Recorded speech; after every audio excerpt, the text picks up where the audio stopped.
Las luces del árbol de Navidad parpadeaban con ese ritmo hipnótico que siempre me había gustado.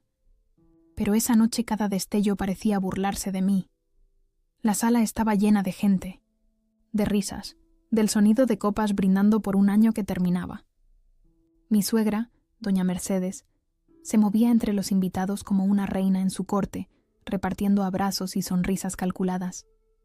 Yo estaba sentada en el sofá, sosteniendo una copa de sidra que ya se había entibiado en mis manos, cuando ella se acercó con ese caminar suyo, pausado, ceremonioso. «Milla, esto es para ti», me dijo, extendiendo un paquete envuelto en papel dorado. El papel brillaba tanto que por un momento pensé que tal vez, solo tal vez, este año sería diferente. Tal vez después de 5 años de matrimonio con su hijo, después de 5 navidades soportando sus indirectas y sus desprecios velados, algo había cambiado. Desgarré el papel con cuidado, consciente de que todos los ojos estaban sobre mí. La familia de Roberto siempre había tenido ese talento para convertir cualquier momento íntimo en un espectáculo público. Dentro de la caja había una olla común, de esas que venden en cualquier mercado por 30 reales, con el mango ya astillado y una abolladura en un costado. La levanté, sintiendo el peso ligero del aluminio barato, y entonces vi el papel doblado en el fondo de la caja. Lo abrí despacio.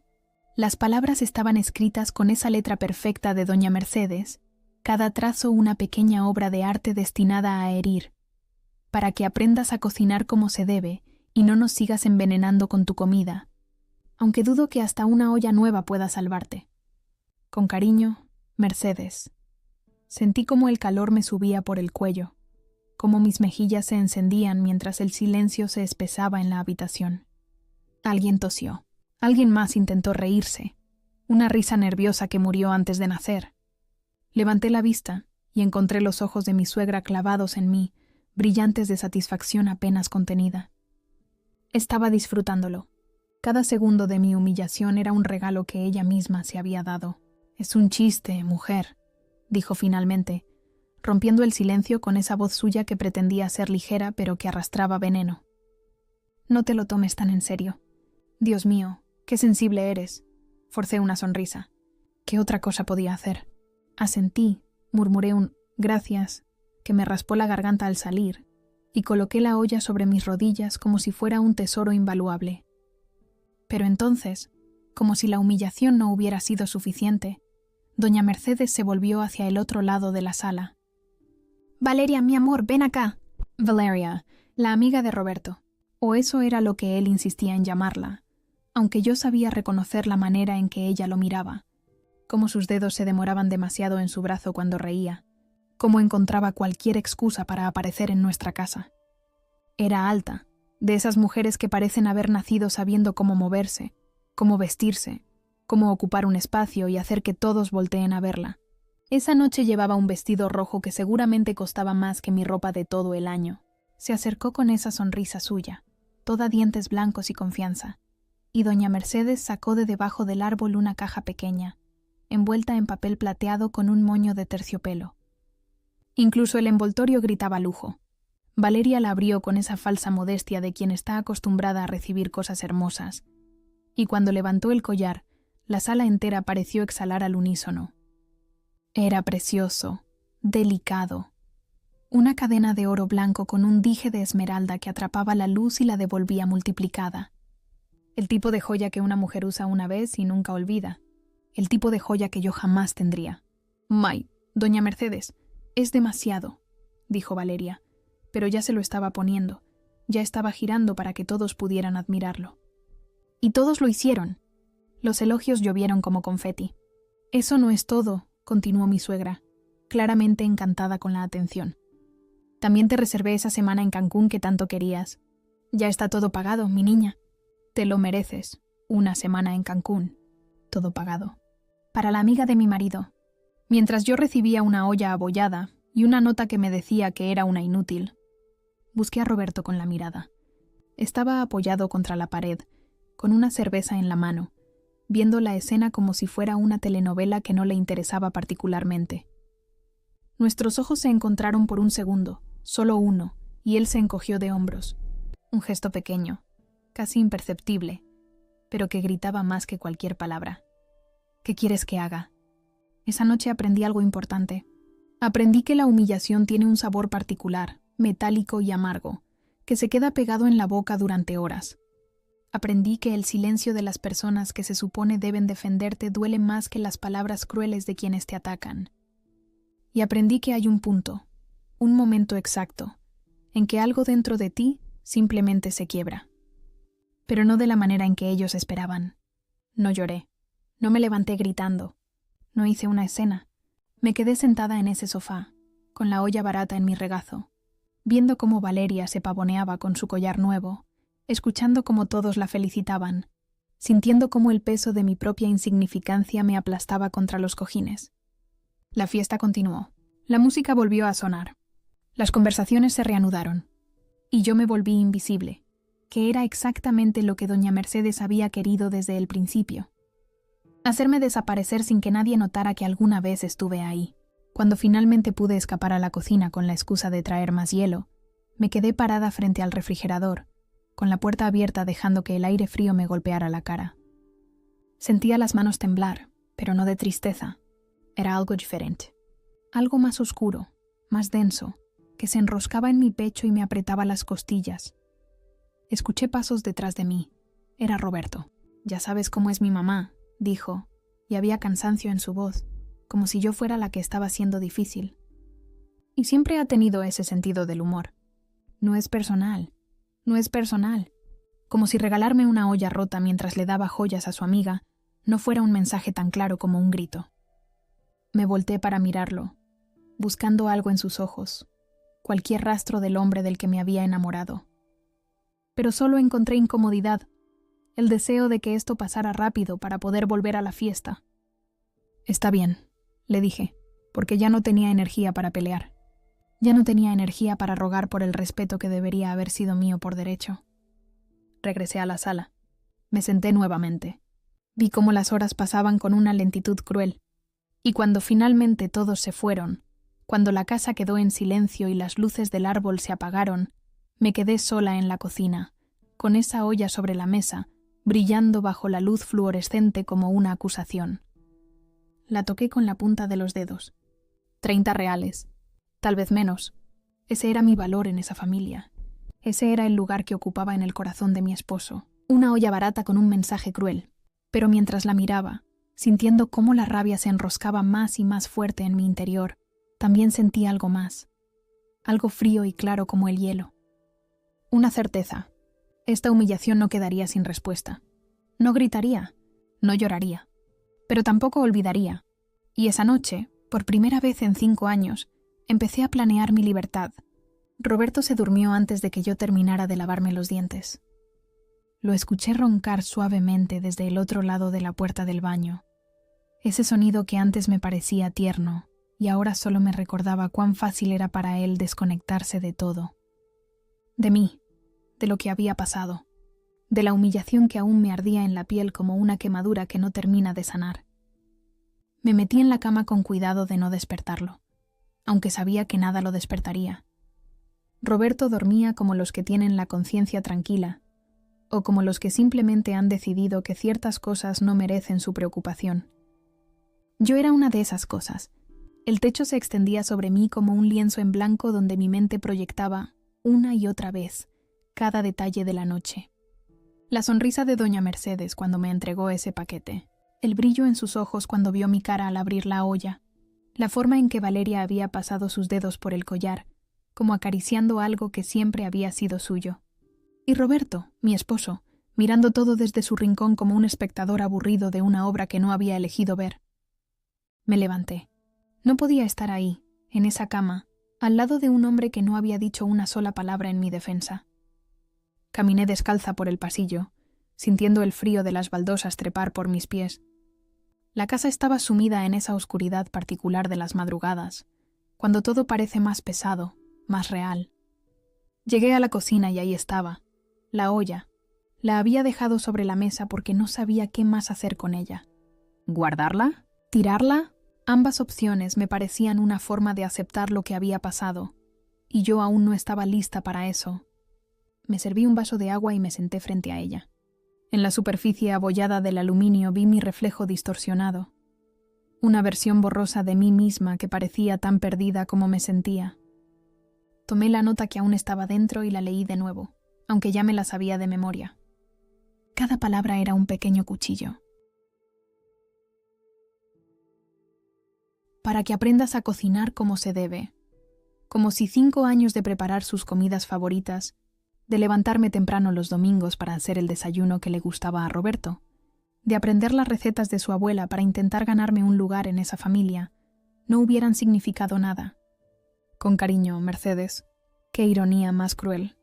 Pensé en todas las veces que había tragado mis palabras, todas las indirectas que había ignorado, todos los desprecios que había convertido en malentendidos para mantener la paz. Me había vuelto experta en hacerme pequeña, en no ocupar demasiado espacio, en no exigir demasiado. Porque eso era lo que se esperaba de mí. Ser la nuera perfecta, la esposa que no causaba problemas, la mujer que sabía cuál era su lugar. Y mi lugar, aparentemente, valía 30 reales. El collar de Valeria había costado miles. La vi cuando se lo puso. Cómo le quedaba perfecto contra su piel bronceada. Cómo brillaba cada vez que se movía. Y el viaje, una semana en Cancún, todo pagado. Había visto las fotos en las redes sociales de doña Mercedes cuando fueron juntas el año pasado. Hotel 5 estrellas, restaurantes elegantes, excursiones. Roberto y yo nunca habíamos ido a Cancún. De hecho, nunca habíamos ido a ningún lado. Nuestra luna de miel fue un fin de semana en la playa más cercana, en un hotel modesto donde el aire acondicionado no funcionaba bien. Es que el dinero está ajustado, me había dicho Roberto entonces. Pero claramente no estaba tan ajustado cuando se trataba de Valeria. Me pregunté qué tenía ella que yo no, aparte de ser hermosa, sofisticada, y de reír de todos los chistes de doña Mercedes, aunque no fueran graciosos. Aparte de nunca contradecir, nunca cuestionar, nunca exigir nada más que lo que le daban gratuitamente. Éramos como 2 caras de la misma moneda.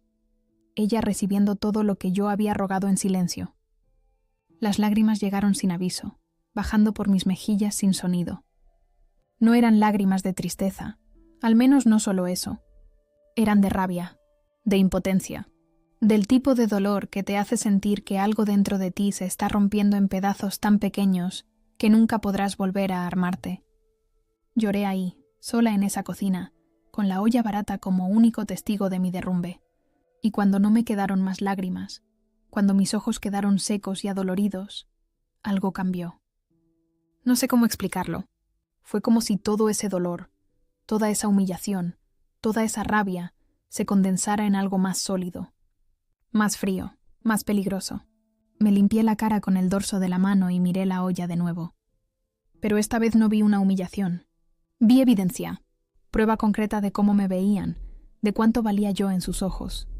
Y si yo valía tan poco, si era tan insignificante, entonces no les debía nada, ni lealtad, ni obediencia, ni silencio. Pensé en mi vida con Roberto. 5 años de matrimonio y qué tenía para mostrar. Una casa que estaba a nombre de su madre. Un esposo que me defendía menos que a un extraño en la calle. Una suegra que me trataba como si fuera una empleada mal pagada.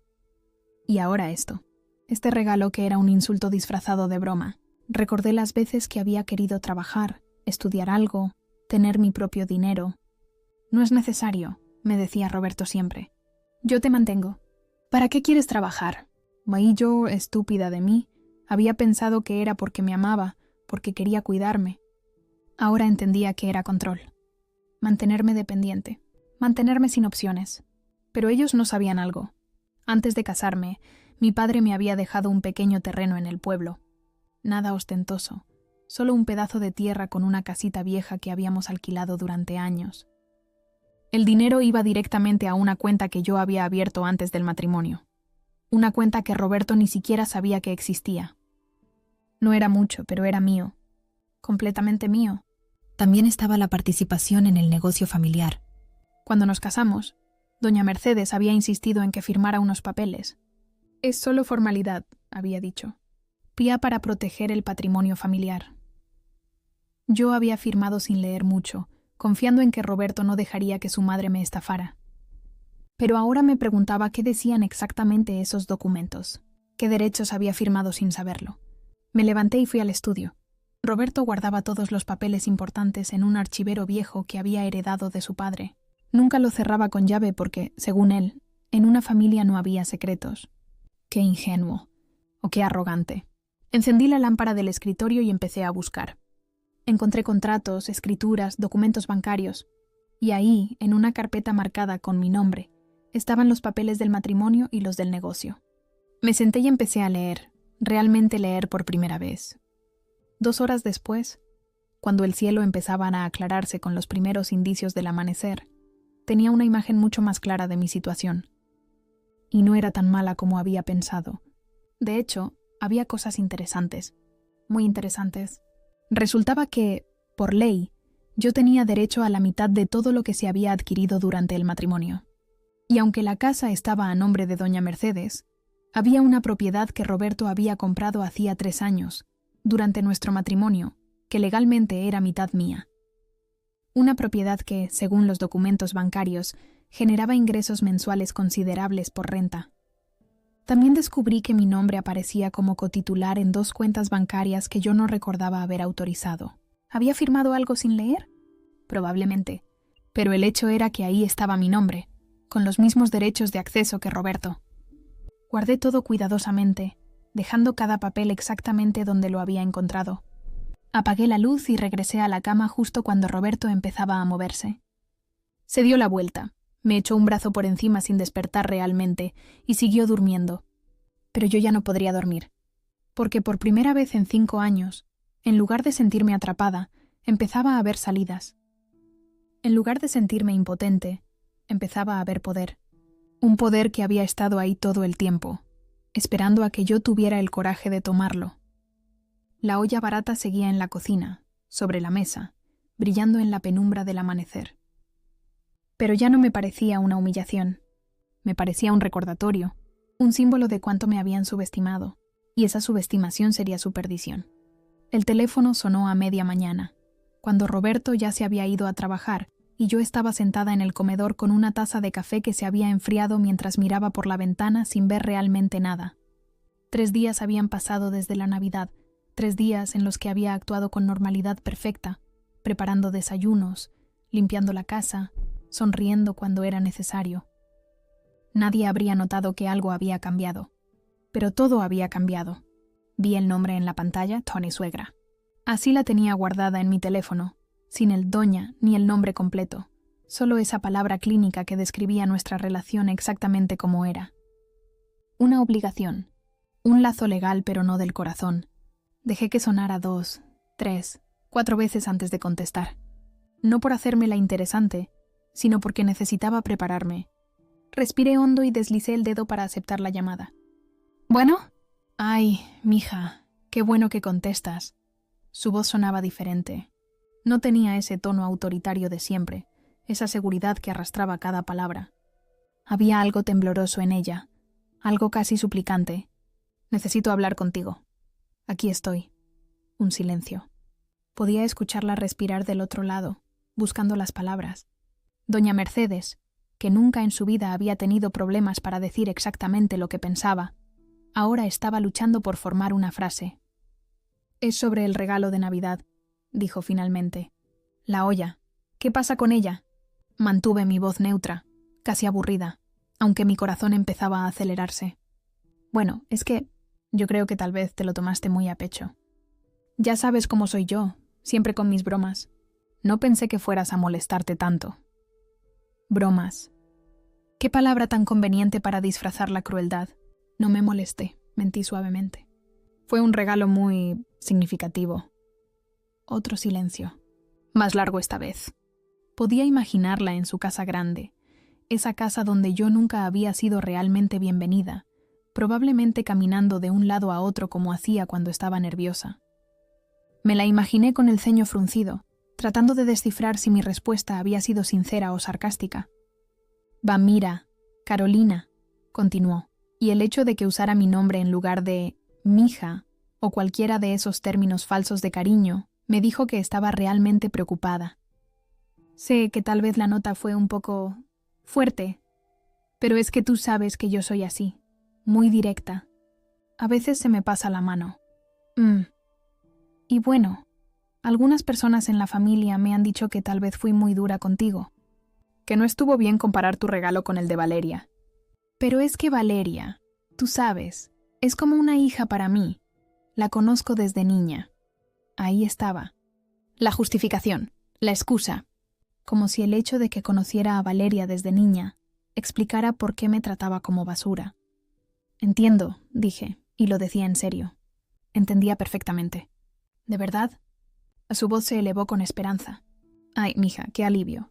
Es que estos días he estado pensando y pensando, y me preocupaba que estuvieras enojada. Roberto me dijo que has estado muy callada, muy rara, por supuesto. Roberto había ido con su mamá a reportar mi comportamiento, como si yo fuera una niña que necesitaba ser monitoreada. Solo he estado cansada, respondí. Ay, ya sabes, las fiestas son agotadoras. Sí, tienes razón. Se apresuró a estar de acuerdo, ansiosa por creer que todo estaba bien. Entonces, ¿ya está todo olvidado? No vas a guardarme rencor. Guardar rencor. Como si fuera tan simple. Como si pudiera decidir olvidar 5 años de desprecios, de comentarios hirientes, de ser tratada como una extraña en mi propio matrimonio. No te guardo rencor, Mercedes, dije, y era verdad. El rencor implica emoción, implica que la otra persona aún tiene poder sobre tus sentimientos. Y yo había ido más allá de eso. Había llegado a un lugar frío y claro donde las emociones no servían de nada. Ay, gracias, mija, gracias. Su alivio era palpable, casi patético. Sabía que lo entenderías. Tú siempre has sido tan comprensiva, tan buena. Roberto tiene suerte de tenerte. Había algo en su voz que no encajaba. Una urgencia. Una necesidad de asegurarse de que yo no estaba enojada, que iba más allá de la cortesía o la culpa maternal. Entonces caí en cuenta. Tenía miedo. ¿Pero de qué? ¿Pasó algo más? Pregunté fingiendo preocupación. Suenas preocupada. No, nada. Bueno. Se detuvo. Es que tu hermana llamó ayer. Estaba furiosa. Me dijo unas cosas muy feas sobre lo que pasó en Navidad. Amenazó con hacer un escándalo. Ya sabes cómo es Claudia, tan dramática. Ahí estaba. Mi hermana, que había estado en la fiesta y había visto todo, había defendido lo que yo no había podido defender en ese momento. Y doña Mercedes estaba aterrada de que el incidente se convirtiera en el chisme de la familia, de que su imagen de suegra perfecta quedara arruinada. Claudia exagera, dije con suavidad. No hagas caso. Pero es que ella dijo que iba a contarle a toda la familia, a tus tíos, a tus primos, que iban a hacer que quedara como una mala persona. Y ahí estaba la verdad desnuda. No le importaba haberme humillado. Le importaba que otros lo supieran. Le importaba su reputación, no mi dolor. Voy a hablar con ella, prometí. Le diré que todo está bien, que fue solo un malentendido. ¿Lo harías? La esperanza en su voz era casi cómica. ¡Ay, mija! Te lo agradecería tanto. Es que ya sabes cómo es la familia. Siempre buscando de qué hablar, siempre exagerando todo. Sí, lo sé. Y bueno, si quieres, podríamos almorzar uno de estos días. Tú y yo solas. Así conversamos mejor, nos ponemos al día. Hace mucho que no pasamos tiempo juntas. Nunca habíamos pasado tiempo juntas. Cada interacción que habíamos tenido había sido obligada, forzada por el vínculo legal que compartíamos a través de Roberto. Pero ahora ella quería jugar a ser la suegra cariñosa, la que invita a su nuera a almorzar y finge que hay una relación real entre ellas. Suena bien, mentí. Te aviso cuando tengo tiempo. Perfecto. Bueno, te dejo entonces. Pero ya me quedo más tranquila sabiendo que todo está bien entre nosotras. Tú sabes que yo te quiero mucho, ¿verdad? Claro. Bueno, cuídate mucho. Y dale saludos a Roberto. Lo haré. Adiós, Mercedes. Colgué y dejé el teléfono sobre la mesa con cuidado, como si fuera algo frágil que pudiera romperse. Me quedé mirándolo durante un momento largo, procesando lo que acababa de pasar. Ella no había llamado para disculparse realmente. Había llamado porque tenía miedo. Miedo de que Claudia hiciera un escándalo. Miedo de que su imagen perfecta quedara manchada. Miedo de que otras personas vieran lo que yo había vivido en silencio durante 5 años. Y lo más revelador de todo, había sentido la necesidad de llamar. Eso significaba que mi silencio la había incomodado, que mi falta de reacción en la fiesta, mi ausencia de lágrimas o gritos, le había parecido más aterradora que cualquier berrinche. Porque un berrinche ella lo habría podido manejar. Habría podido pintarme como la nuera histérica, la mujer problemática. Pero mi silencio no le daba nada con qué trabajar. Recordé las palabras exactas que había usado. Algunas personas en la familia me han dicho. No había sido idea de ella llamar. Alguien, probablemente varios alguien, le habían dicho que lo que hizo estuvo mal. Y eso la había asustado lo suficiente como para tragarse su orgullo y marcar mi número. Me levanté y fui a la cocina. La olla seguía ahí, en el mismo lugar donde la había dejado. La tomé y la sopesé en mis manos. 30 reales de humillación, pero también 30 reales de libertad, porque esa olla me había mostrado algo que necesitaba ver. No les debía nada. Ni a Mercedes, ni a Roberto, ni a nadie en esa familia que me había tratado como una ciudadana de segunda clase durante 5 años. Si mi silencio les daba miedo, entonces seguiría callada. Si mi calma los incomodaba, entonces sería más calmada todavía, porque había aprendido algo importante en estos 3 días. El silencio no es debilidad. El silencio es estrategia. Y yo estaba lista para ser muy, muy estratégica. Guardé la olla en el gabinete más alto de la cocina, donde sabía que nunca la usaría pero tampoco la tiraría. Era mi trofeo, mi recordatorio, el día que decidí que mi valor no lo definirían ellos. Y mientras cerraba el gabinete, sonreí por primera vez desde Navidad. Una sonrisa pequeña, fría, que nadie vio pero que cambió todo. Pasé la siguiente semana comportándome como la esposa perfecta que siempre habían querido que fuera. Preparé los desayunos favoritos de Roberto, limpié la casa hasta que brilló, incluso horneé ese pastel de 3 leches que tanto le gustaba a doña Mercedes y se lo llevé a su casa con una sonrisa. Ella me recibió con lágrimas en los ojos, abrazándome como si fuera su hija perdida que finalmente había regresado. «Vos sabía que eras una buena muchacha», me dijo, apretándome contra su pecho perfumado con ese aroma caro que siempre usaba. «Y sabía que entenderías que todo fue un malentendido». Asentí contra su hombro, dejando que me abrazara, sintiendo la textura de su blusa de seda contra mi mejilla. Y mientras ella me decía cuánto me apreciaba, cuánto valoraba mi comprensión, yo pensaba en los documentos que había encontrado, en las cuentas donde aparecía mi nombre, en el poder que tenía y que ninguno de ellos sospechaba. Esa noche, cuando Roberto se durmió, volví al estudio. Esta vez llevé mi laptop y empecé a tomar fotos de cada documento importante. Escrituras, contratos, estados de cuenta bancarios, inversiones. Todo lo que encontré que tuviera mi nombre o que hubiera sido adquirido durante nuestro matrimonio. Organicé todo en una carpeta en la nube, protegida con contraseñas que solo yo conocía. Descubrí cosas fascinantes.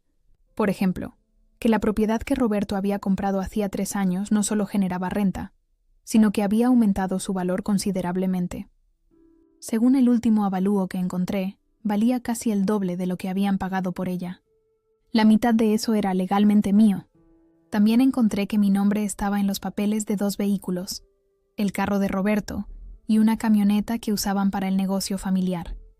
No recordaba haber firmado para la camioneta, pero ahí estaba mi firma.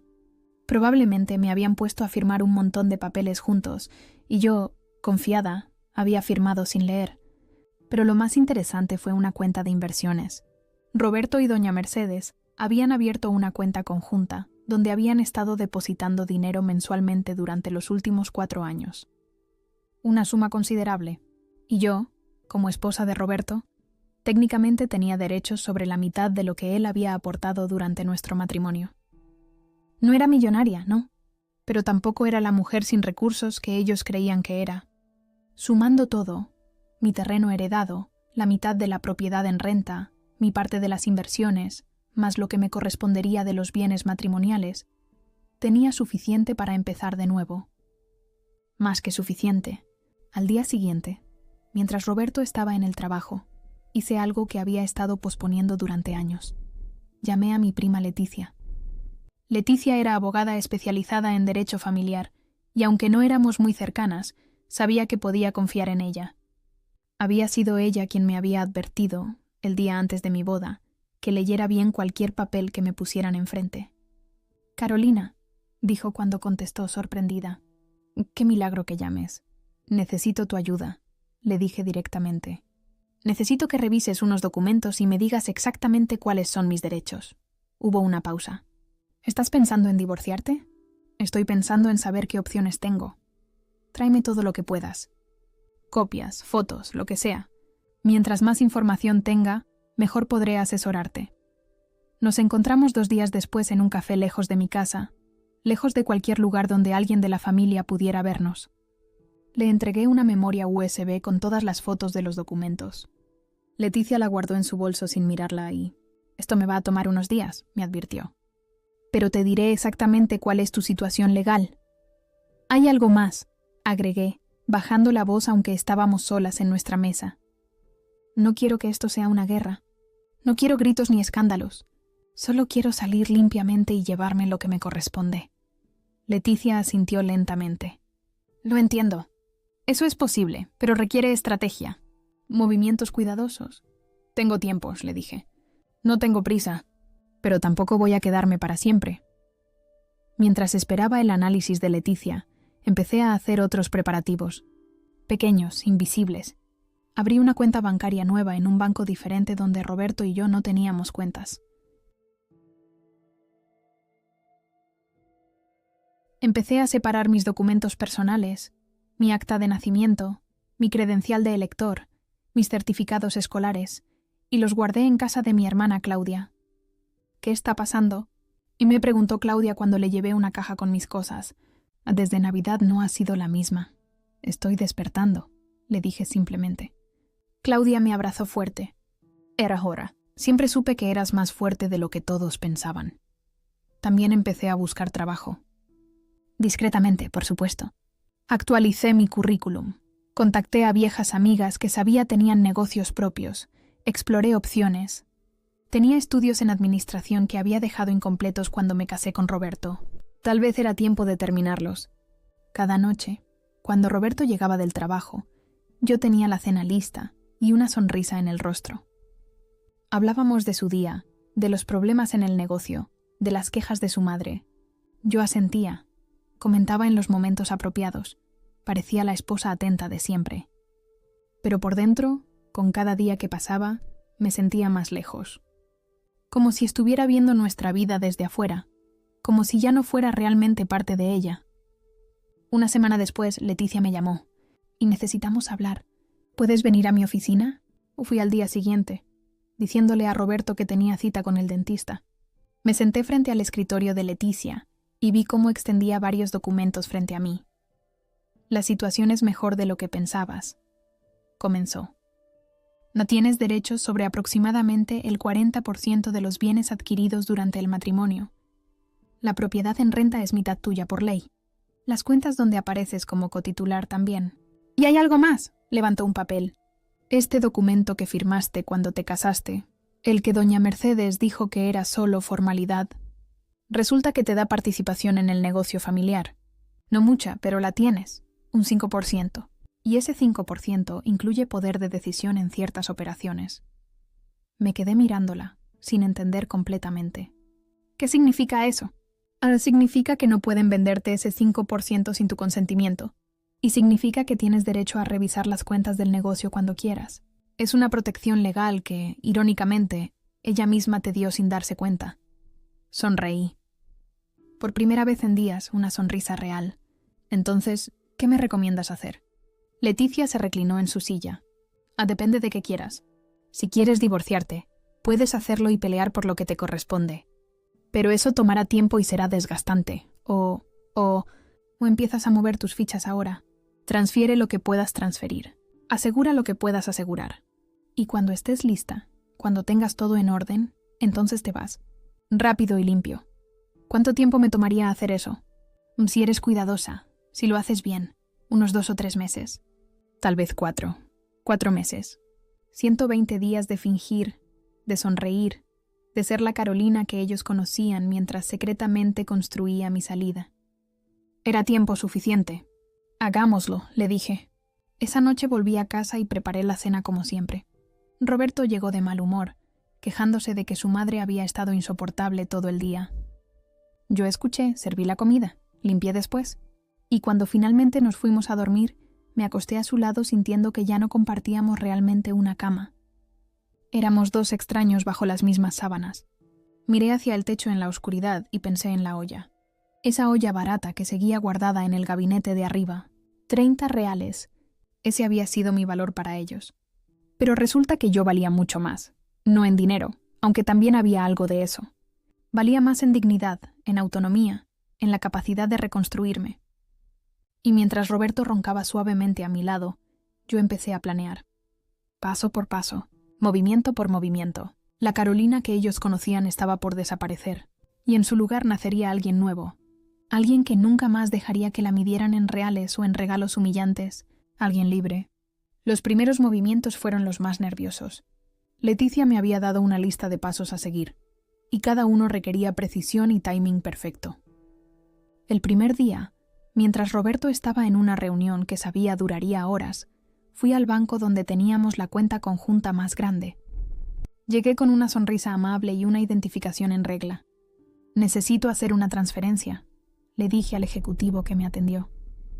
De esta cuenta conjunta a esta otra cuenta personal.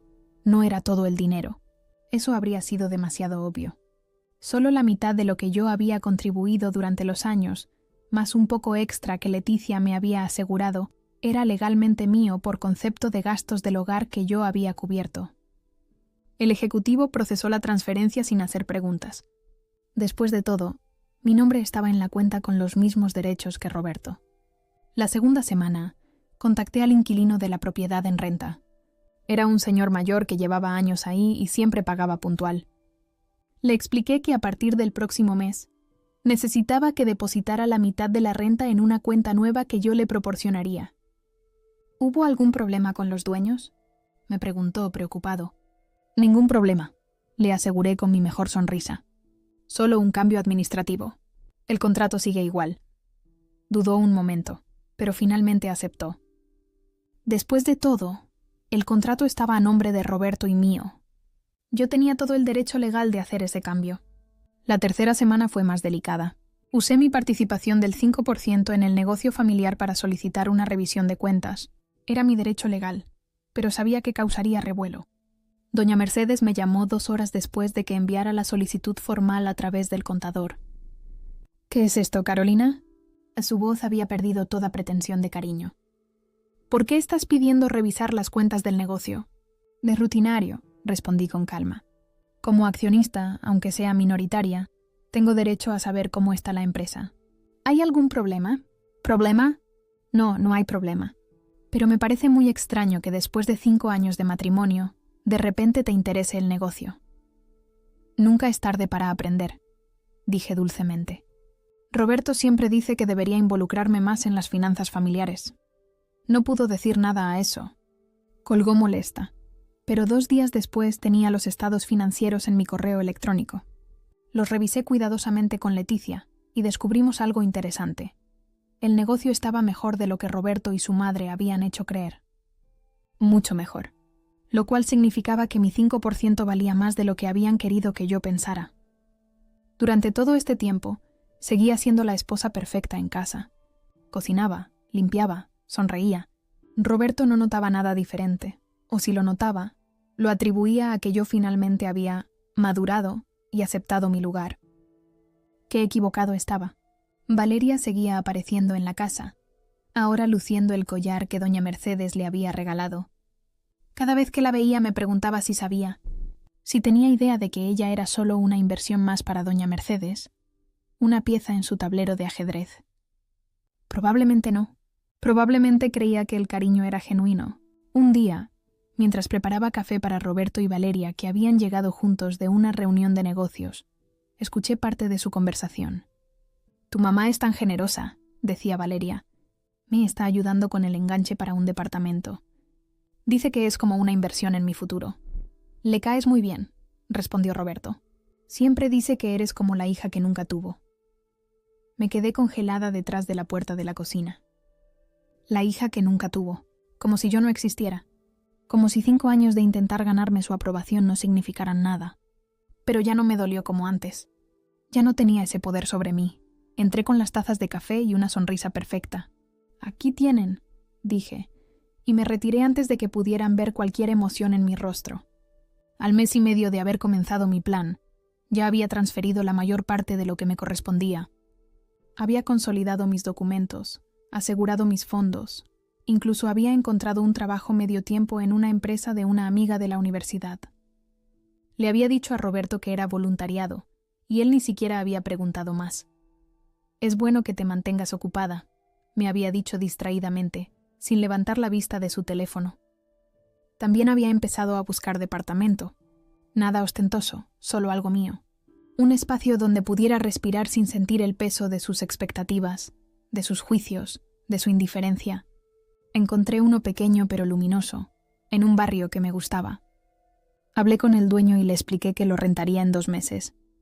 Me pidió un depósito y se lo di sin dudarlo. «¿Vive sola?», me preguntó, curioso. «Voy a vivir sola», le corregí, y la palabra «voy» sonó como una promesa. Pero el momento más delicado llegó en la 7ª semana. Necesitaba firmar unos papeles para formalizar la división de la propiedad en renta. Era un proceso legal complicado que Leticia había manejado discretamente, pero requería que Roberto también firmara. El problema era hacerlo sin que se diera cuenta de lo que realmente estaba firmando. Leticia lo había explicado así: «Vamos a presentarlo como una reorganización de bienes para beneficios fiscales». No es mentira, técnicamente sí les ayudará con los impuestos, pero lo que realmente hace es separar legalmente tu parte de la suya. Una noche, después de que Roberto había tomado un par de copas y estaba de buen humor, le mencioné casualmente que el contador había enviado unos papeles sobre la propiedad. «Dais que si los firmamos ahora, nos ahorraremos un buen dinero en impuestos», le expliqué, poniendo los documentos frente a él junto con su cena favorita. «¿Los revisaste?», preguntó, pero ya estaba buscando un bolígrafo. El contador dijo que era rutinario. «Solo reorganización de bienes», firmó sin leer. Ni siquiera se tomó la molestia de revisar las páginas. Y con esa firma, oficialmente, mi mitad de la propiedad quedó legalmente separada de la suya. Ya no era nuestra propiedad. Era mi propiedad y su propiedad claramente dividida. A la 8ª semana, doña Mercedes comenzó a notar que algo estaba mal. Me llamó un día, su voz cargada de sospecha. «Carolina, el contador dice que hubo movimientos en algunas cuentas. ¿Sabes algo de eso? ¿A qué tipo de movimientos?», le pregunté inocentemente. «Transferencias. A cuentas que no reconozco». «Ah, sí. Abrí una cuenta de ahorros personal. Roberto dijo que era buena idea empezar a ahorrar más». «¿Y por qué no me dijiste?». «No sabía que tenía que informarle sobre mis cuentas personales. Mercedes», respondí con suavidad, pero con un filo que ella no pudo ignorar. Hubo un silencio largo. «Ten cuidado, Carolina. No hagas nada estúpido». «Nunca hago nada estúpido», le aseguré, y colgué antes de que pudiera responder. Esa noche supe que el tiempo se estaba acabando. Doña Mercedes era muchas cosas, pero tonta no era. Eventualmente sumaría 2 más 2. Necesitaba acelerar el plan. En la 9ª semana, Leticia me dio las últimas instrucciones. «Ya está casi todo listo. Solo falta que decidas cuándo quieres dar el último paso». «¿Y el último paso es?» «Irte. Simple y sencillamente. Empacar e irte». Sonaba tan fácil cuando ella lo decía, pero había 5 años de historia en esa casa. 5 años de intentar ser suficiente, de rogar por migajas de afecto, de convencerme de que las cosas mejorarían. 5 años que ahora veía claramente como lo que habían sido, una pérdida de tiempo. Decidí que sería en 2 semanas más. El día del cumpleaños de Roberto. Había una simetría poética en eso. El mismo día en que todos se reunirían para celebrarlo, yo me iría. No con un portazo, no con gritos. Simplemente me iría. Empecé a sacar cosas de la casa poco a poco. Ropa que llevaba a la tintorería y nunca regresaba. Libros que emprestaban a mi hermana. Fotografías que guardaba en cajas disque para organizarlas mejor. Cada objeto que salía por esa puerta era un pedazo de mí reclamando su libertad.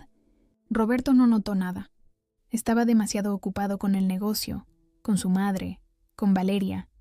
Yo me había vuelto tan invisible para él que mi ausencia gradual pasó completamente desapercibida. La 10ª semana, Doña Mercedes intentó hacerme una visita sorpresa. Por suerte, yo había salido a ver mi nuevo departamento.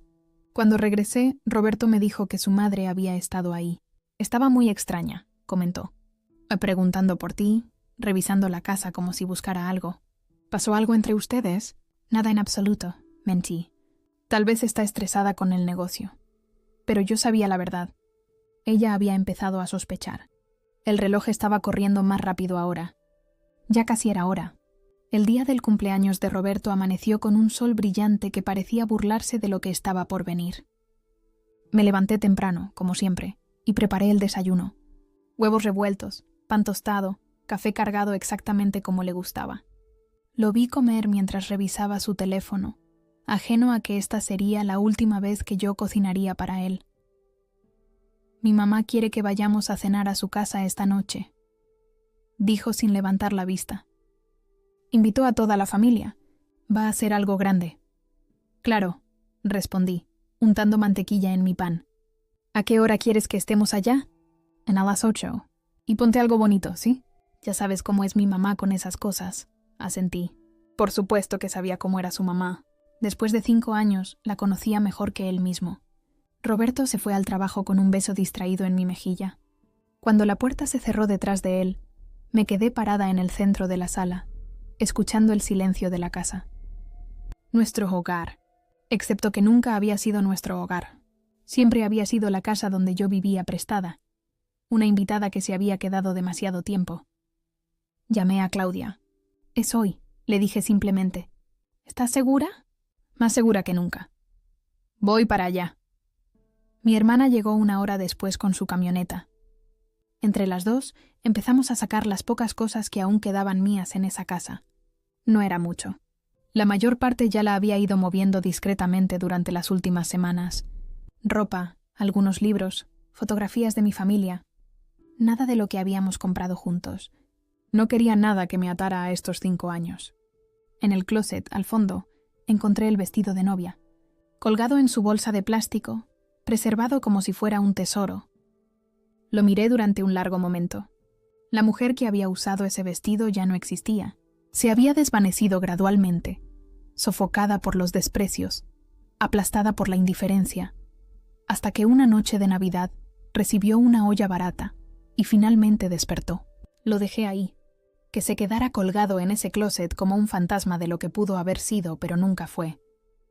Cuando terminamos de empacar, la casa se veía extrañamente igual. Eso era lo más triste. Mi ausencia apenas se notaría. No había dejado marca en ese lugar. Ninguna evidencia real de que había vivido ahí 5 años. Excepto por una cosa. Fui a la cocina y abrí el gabinete de arriba. Ahí estaba, exactamente donde la había dejado hacía 3 meses. La olla. La levanté y la sostuve en mis manos, sintiendo el peso ligero del aluminio barato. 30 reales de humillación que se habían convertido en el catalizador de mi libertad.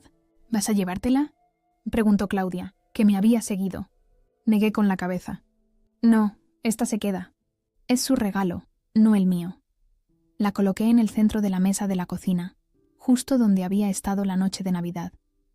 A su lado puse una nota. La había escrito esa mañana, después de darle vueltas durante días sobre qué decir. Al final, había optado por la simplicidad. Gracias por el regalo de Navidad. Realmente me enseñó cuánto valgo. Me llevo lo que es mío por derecho. Los papeles están con mi abogada. No intenten contactarme. Carolina, corta directa, sin emoción. Exactamente como debía ser. Claudia y yo cargamos las últimas cajas en su camioneta. Antes de salir, di una última vuelta por la casa. El comedor donde habíamos tenido incontables cenas silenciosas. La sala donde había fingido durante 5 años que todo estaba bien. El dormitorio donde había llorado en silencio mientras Roberto dormía ajeno a mi dolor. No sentí nostalgia. No sentí tristeza. Solo sentí un vacío limpio, como cuando terminas de sacar la basura y la casa huele diferente. Cerré la puerta con llave por última vez y dejé las llaves dentro del buzón. No las necesitaría más.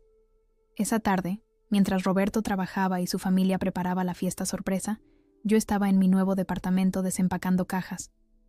Era pequeño, sí, pero era mío. Cada centímetro cuadrado me pertenecía. Nadie me juzgaría ahí. Nadie me haría sentir pequeña. Mi teléfono comenzó a sonar alrededor de las 6 de la tarde. Roberto. Ignoré la llamada. Volvió a sonar. Y otra vez, y otra. Finalmente dejó un mensaje de voz. Su voz sonaba confundida, casi preocupada. Carolina, ¿dónde estás? Pasé por la casa y vi tu nota, pero no entiendo. Llámame, por favor. Mi mamá está muy alterada. Todos estamos preocupados. Ahora estaban preocupados. No cuando me humillaron. No cuando me ignoraron. Solo ahora que había desaparecido junto con lo que era legalmente mío. Media hora después, era doña Mercedes quien llamaba. No contesté, pero escuché su mensaje. Su voz había perdido toda pretensión de dulzura.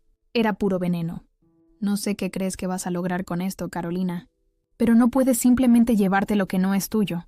Voy a hablar con mis abogados. Vas a devolver cada peso que robaste. Robaste. Qué palabra tan interesante.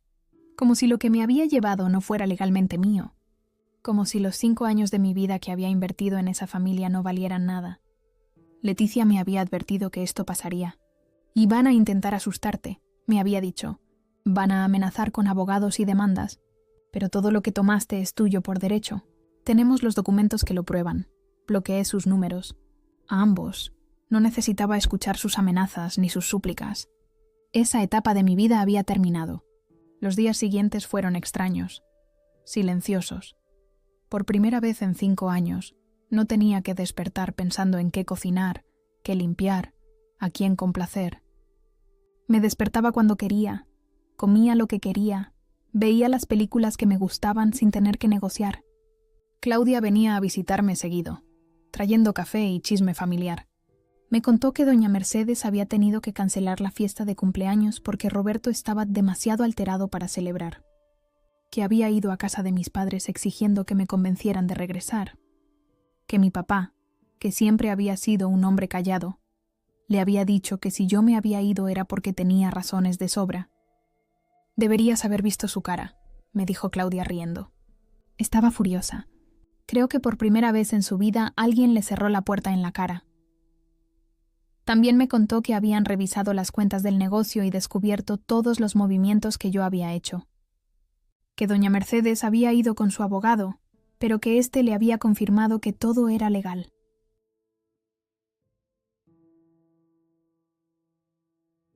Que el contador les había explicado lo de la división de la propiedad, y Roberto había gritado que lo había engañado. ¿Los engañaste? Me preguntó Claudia con una sonrisa. No, respondí honestamente. Solo usé los mismos derechos que tenían ellos. La diferencia es que ellos nunca pensaron que yo los usaría. Un mes después, los papeles del divorcio llegaron. Roberto no peleó. Tal vez porque su abogado le explicó que no tenía caso, que yo no había hecho nada ilegal. O tal vez porque finalmente entendió que había perdido algo que nunca había valorado cuando lo tenía. Firmé los papeles sin dudarlo. La abogada de Roberto intentó negociar, pidiendo que devolviera algo del dinero, pero Leticia fue implacable. Mi clienta solo tomó lo que le correspondía por ley. Si su cliente tiene problemas con eso, tal vez debió pensarlo antes de tratarla como lo hizo. El divorcio se finalizó en 3 meses. Rápido, limpio, exactamente como lo había planeado. 6 meses después de aquella Navidad, me encontraba en mi departamento una tarde de domingo. Había retomado mis estudios y estaba a 2 semestres de terminar mi carrera.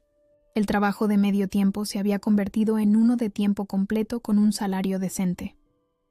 Tenía planes de viajar a fin de año, algo que nunca había hecho. Mi vida no era perfecta. Había días difíciles, días en que la soledad pesaba. Pero incluso en esos días, cuando me sentía sola, sabía que era mejor estar sola que estar acompañada de gente que te hace sentir invisible. Nunca volví a hablar con Roberto o con doña Mercedes. Los bloqueé de todas mis redes sociales, cambié mi número, construí una vida donde ellos simplemente no existían.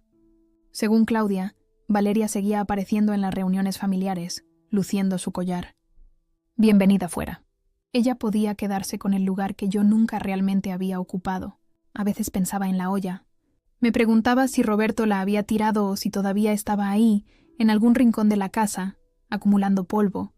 Me gustaba imaginar que la había guardado, que cada vez que la veía se acordaba de la mujer que había subestimado, de la esposa silenciosa que resultó ser mucho más fuerte de lo que cualquiera había imaginado, porque esa era mi venganza, no su sufrimiento. no su ruina, simplemente mi libertad. El hecho de que ahora vivía una vida que era completamente mía, sin pedir permiso, sin rogar por aprobación, sin medir mi valor en regalos caros o baratos. Una noche, mientras tomaba té en mi balcón viendo la ciudad iluminarse, me di cuenta de algo. Durante 5 años había esperado que ellos cambiaran, que Roberto me defendiera, que doña Mercedes me aceptara, que Valeria desapareciera. Había puesto mi felicidad en manos de gente que no la merecía. Pero ahora mi felicidad estaba en mis propias manos, y resultó que cuando yo la sostenía, brillaba mucho más que cualquier collar de esmeraldas. El primer aniversario de mi liberación cayó en Navidad. En lugar de sentirme triste, organicé una cena con mis amigas. Cocinamos, reímos, brindamos, y cuando alguien preguntó por qué estaba tan radiante, solo sonreí, porque finalmente aprendí que mi valor no lo define nadie más que yo, respondí. Y era verdad, 30 reales. Eso era lo que habían pensado que valía, pero yo había demostrado que valía mucho más. Valía mi propia libertad, mi propia paz, mi propia vida reconstruida desde cero. La olla había sido su error, el recordatorio permanente de que me habían subestimado, y esa subestimación les había costado más de lo que jamás imaginarían. Porque no me destruí, me reconstruí, y esa fue mi verdadera venganza.